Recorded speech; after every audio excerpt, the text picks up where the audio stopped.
Well, welcome, Meg, to the Leaders Who Care series. It's great to have you here. Thank you for having me. I'm excited to be here. Well, we're excited to have you here. We know that you are a leader who cares. Now we're just going to prove it to the rest of them over there. So, the best place to start would be if you can briefly introduce yourself, but starting like your family, where you're from, where you're living, something that maybe you've Yeah, never told anybody that you want to share now, stuff like that. excellent. So Meg Bear, I'm President and Chief Product Officer of SAP SuccessFactors. I am a fifth generation Bay Area native. I am a first generation to go to college. I have been in tech forever. I have a very colorful blue collar background and a one that had a lot of variety. I went to lots and lots of schools in my K through 12 education and have been in a lot of different contexts. So I think the thing that is interesting about me is that I have learned to navigate change really well from a very, very fundamentally early age, and to find it interesting, to find it something that's worth paying attention to and learning from and seeing what it can create as a result. Well, according to science, then you'll probably live longer and be healthier, and your brain will be healthier because you're changing things all the time. From your mouth to God's ears. So it was a good segue then. What you said there is when you were a kid, what were you like as a kid or a teenager? Were you like creating new products? Were you putting stuff together? Were you playing video games? Were you organizing humans to do stuff? What were you doing? Yeah, so I'm pretty old, and we were too poor to have video games back in the day.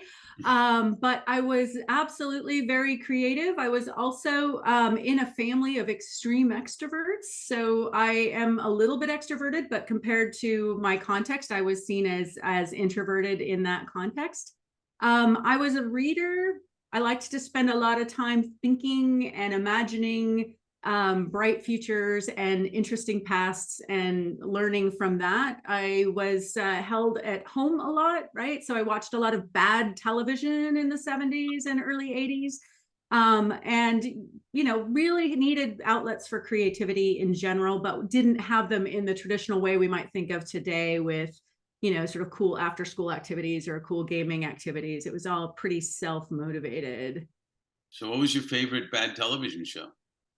Oh my goodness. So the thing about the bad television is that I really kind of anchored on all of the theme songs and all of the kind of zeitgeist of it. But I would just say like Norman Lear raised me. And my perspective of the world and social issues and, kind of humor, I think is all kind of can be brought back to that context.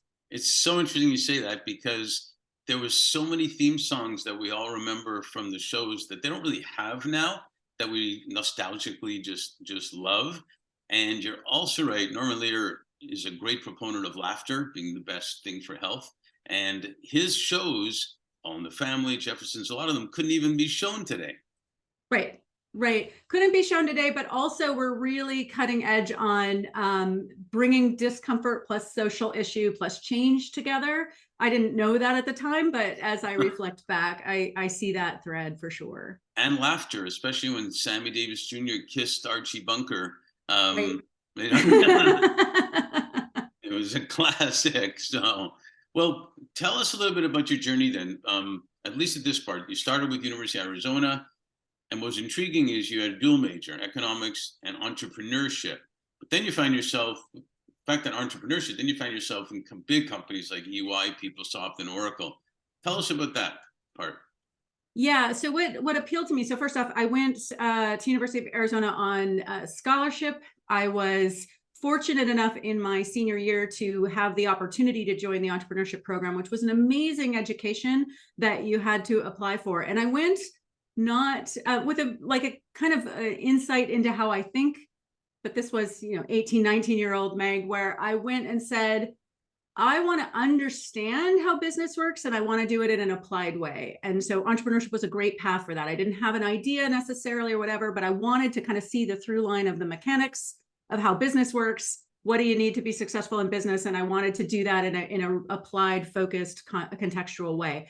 And so building upon that, I actually started my career in a startup, which was fantastic for getting opportunity, and then decided that for my own journey, for my own growth, I needed to see what a big company was like inside, because I felt that I would, again, learn interesting things about that, fill in gaps in my own education, and then understand what is the real purpose, which is, how do I make a big impact? How do I have an impact on the broader world? And how do I do that in a way that is tied to something that's already out there, a problem that already exists, a set of context that needs that impact? And so that's really kind of how I did my journey. I have gone in and out of small companies and big companies, but at the end of the day, I like big problems, and I like big solutions, and I like big innovations. And so global companies really help me do that better. Did you ever find any challenges being entrepreneurial in the big companies?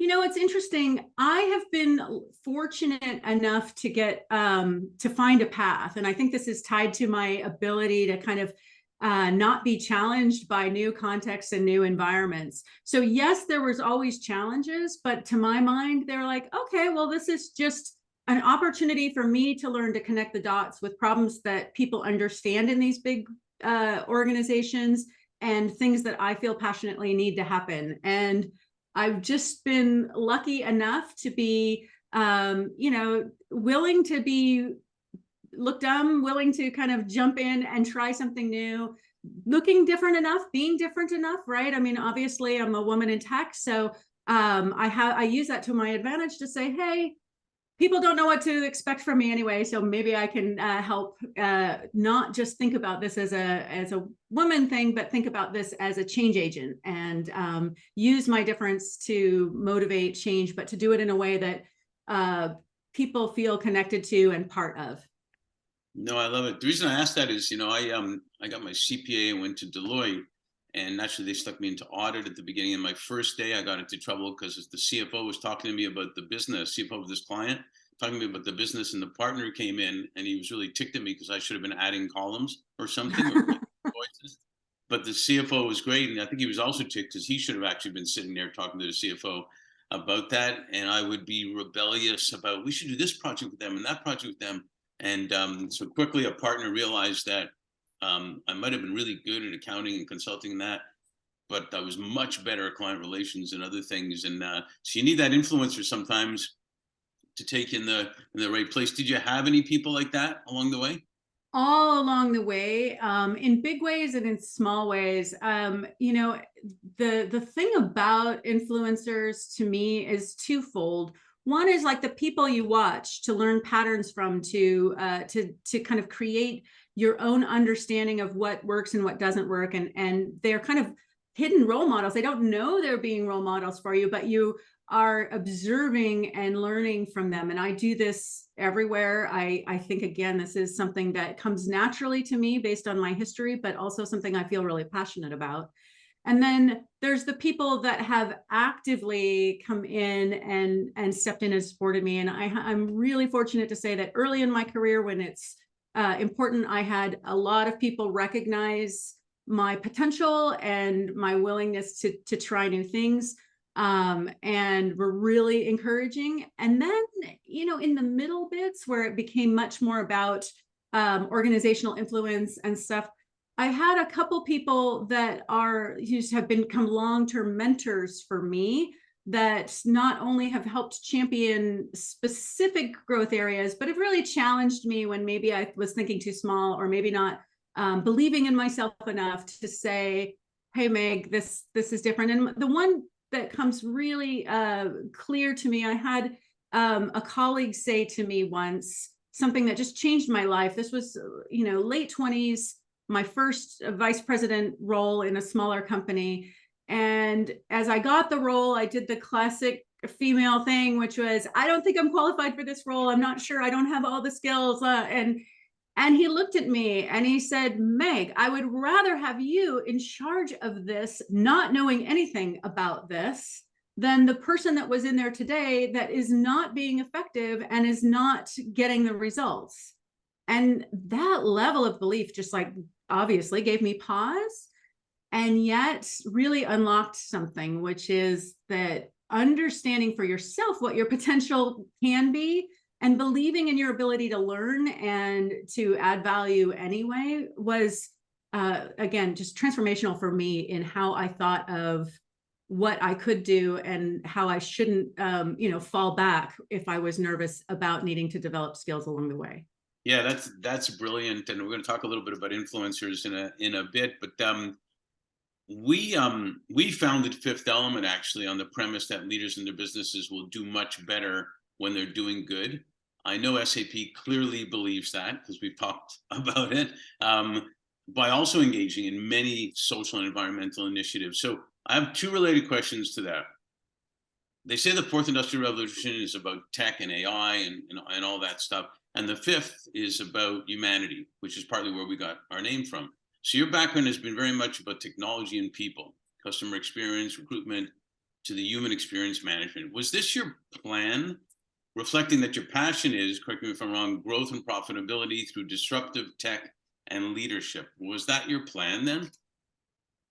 I think it became my plan. I think it emerged as my plan as I started to get more grounded in both my values and how I could contribute, and where I really believe deeply that, the world needs change. And so when I had the opportunity to come to SAP SuccessFactors, at that moment, it was absolutely my plan, because I joined in 2019, and in 2019, SuccessFactors announced the focus on human experience management, moving away from human capital management, which is all the sort of back office HR and strategic HR functions to sort of help HR be better, to thinking about making work better and changing work for good, and really empowering and enabling each individual to be part of the value proposition of the business, and to leverage that, purpose and engagement more effectively for everyone. And that, to me, is exactly why I'm here. And it's exactly why I think it's important, because to me, it's really about unlocking human potential. If you look at my journey, you see very clearly I have been blessed with, starting out with some raw materials, but not any real clarity. And over time, driving that to say, how can I have an impact? How can I be part of something way bigger than myself? And I continuously think that way. And when I look at the general population, I feel like there's just so much untapped potential in each of us to give more. And I'm not talking about working harder. I'm talking about bringing outcomes from your passions more readily, more easily, leaning on your strengths to do things that are really big. And so again, this is why being at SuccessFactors at this moment is so special, and why it's so important to me. And it is also so why it's tied core to who I am, who I want to be, and how I want the world to be, right? As we think about doing good and making the world a better place.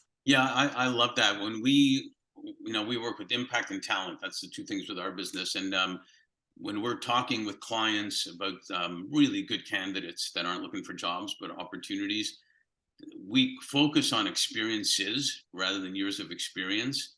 And those are the things that make the differentiation for who you hire and who joins you. But they also go all the way down to the family, we find. And this will lead to my next question, where someone's at work and they go home. Two things happen. They say, I'm exhausted. My boss sucks. We didn't do anything today. Give me a beer. I'm going to sit on the sofa, whatever. And the kids see that. Or they come home and say, I got to tell you what happened today. What do I experience with working with this person, and what we're going to be doing in Geneva or something, like that. So it really makes an impact even beyond, like you said, work, where it goes down to the family, the kids see it, it's sustainable. So with that in mind, can you describe a little further how HXM impacts the future of work, making it better, impacting the results, impacting attracting and retaining people, your brand, and just making a difference overall, like I was explaining? Yeah. So first off, you're exactly right. The impact that work has, not just on the time we spend together as workers, but the time that we spend apart. The impact on how, we all know that if you have a bad day at work, as you said, it it can impact your entire community as you Right. show up in the world. And so when we think about purpose and when we think about how we really engage each individuals, it's about valuing each person each day, Right. valuing them for their unique strengths and their unique selves. And so we talk a lot about this concept we call the whole self model, where we really think about what's special about me. Yes, I have some unique skills, and to your point, some really interesting experiences, some of them quite awkward, but that create that breadth of who I am. But I also have some unique gifts that are kind of special to me, either based on those past experiences, or sort of just based on the core of who I am. And I also have some passions and some things that I'm really motivated by. And so when I think about how I bring that forward to work and into the community, there's a couple things, right? We want to make sure we're creating context for growth, for individuals to not just be something in a static way, but to become who they wish to become. And what does that mean in terms of work opportunities, but also skills and impact again. And so thinking, really powerful HR leaders are trying to understand how they can equip people for the needs of the future. We talk about this a lot as like a skills gap, the kind of looming reality that the skills that we need are not the skills that we were trained for in college, and that challenge is growing. Yeah. But also how to connect people to the work where they're going to be the most empowered to do it. So exactly as you described in your consulting career, where you started out with one role and became really clear, like you would be much better maximized in a different role, right? This is the kind of thinking, and this really gets to the structure of work. What is the relationship of work to each of us? What is our commitment and relationship? And how do we take the experience of work and make it something that's fruitful for us individually, as well as beneficial for the company? That's a large surface area, but again, I'm all about doing big things. And I think that it's worth doing, because when you realize that at the end of the day, the easy stuff will be automated. We know that.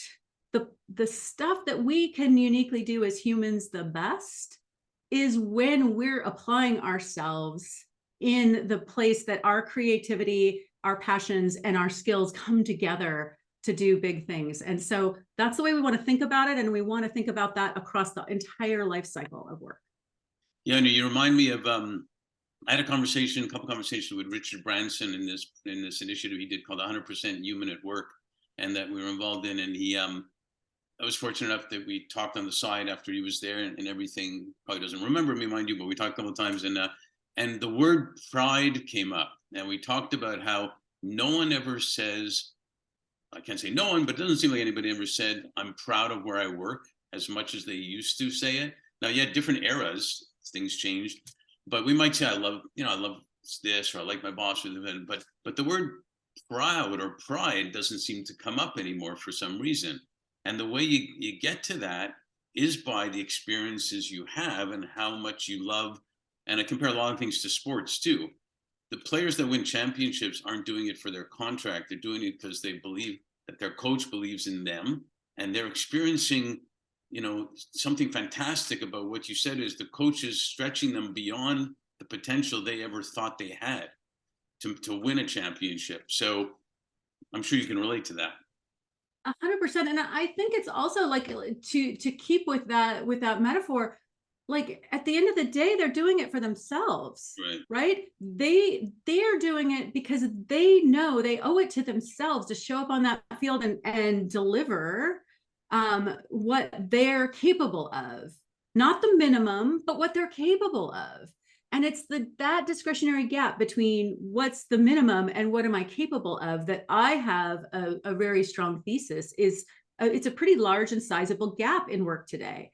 And I do think there's something in it for everyone when you can get that values alignment, that opportunity alignment, and really help people feel that they're doing it for themselves. That growth is something that they're benefiting from. and they're bringing that back to their family, they're bringing that back to their community, they're bringing that to their coworkers and their experience every day at work. Each of us has a lot to contribute, much more than our job title. And so that's kind of how we think about it at SuccessFactors, but that's also why I'm passionate about it, because I believe there's a really good sized gap between those 2 points that we can unlock in a really powerful way.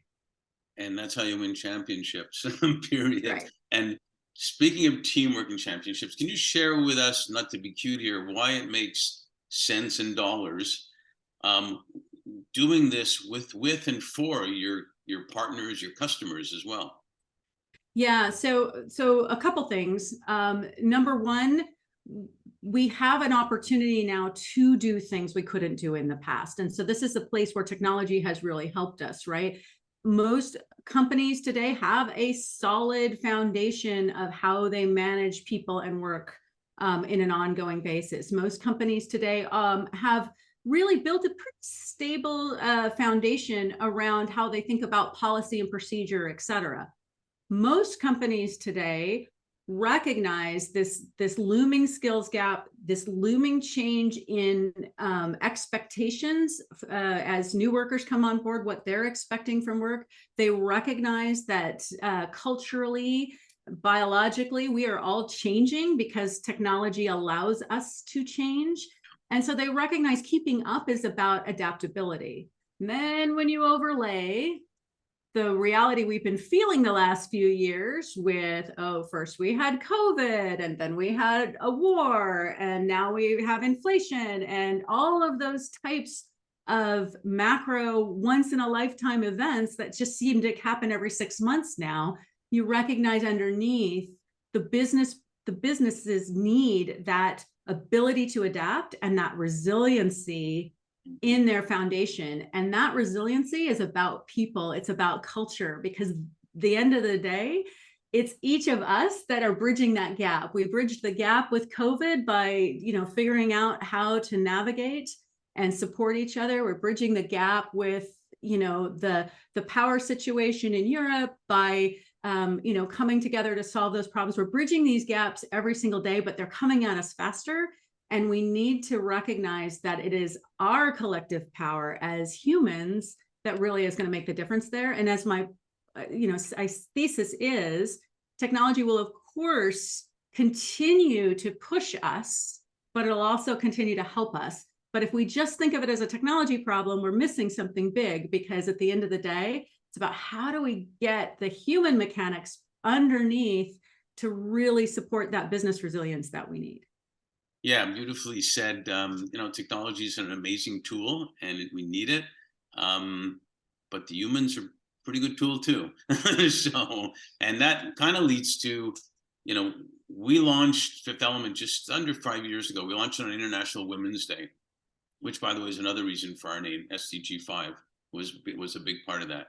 So we engage with leaders who care, not to be cute, but leaders who care and understand the value of diversity, whether it's on every search or an impact project or anything that you're doing.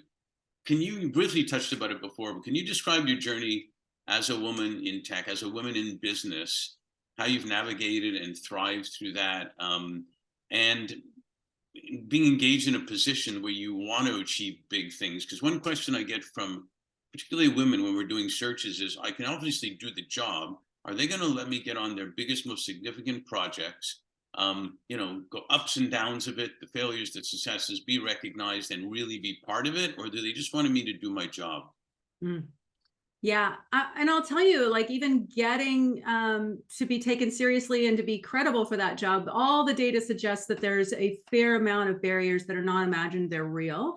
So I would reflect two things. I have absolutely experienced barriers and risks to being either, taken seriously or getting those opportunities, but I've also learned to leverage the strengths and the gifts that I have versus trying to navigate in a way that might have worked for somebody with a different context, somebody that wasn't female, somebody that had a different network or a different background or a different set of tools. So again, I really think that what has been powerful for me, and I do think it's a repeatable pattern, is understand who you are, value your difference, figure out what the organization needs, and do the work to learn where you can have the best impact, and then just keep at it. But if you keep at it and letting somebody else define the work or the problem set, they're going to probably define that in a way that isn't exactly aligned with the best things that you can bring forward. And that gets to, should I just do the job? You have to do the job, of course, to be able to find the credibility to do the next opportunity. But at the same time, what works the best is to actually really, really, really value what you're bringing to the table and help other people understand it and value it and create space for it as well. And I think when you do that, at least in my experience, because again, I am a woman in tech, I have been the only around the table more times than any other context for me. I have been different across multiple dimensions. And ironically, being female, I've come to learn is actually probably maybe 4 or 5 on the things that are different about me.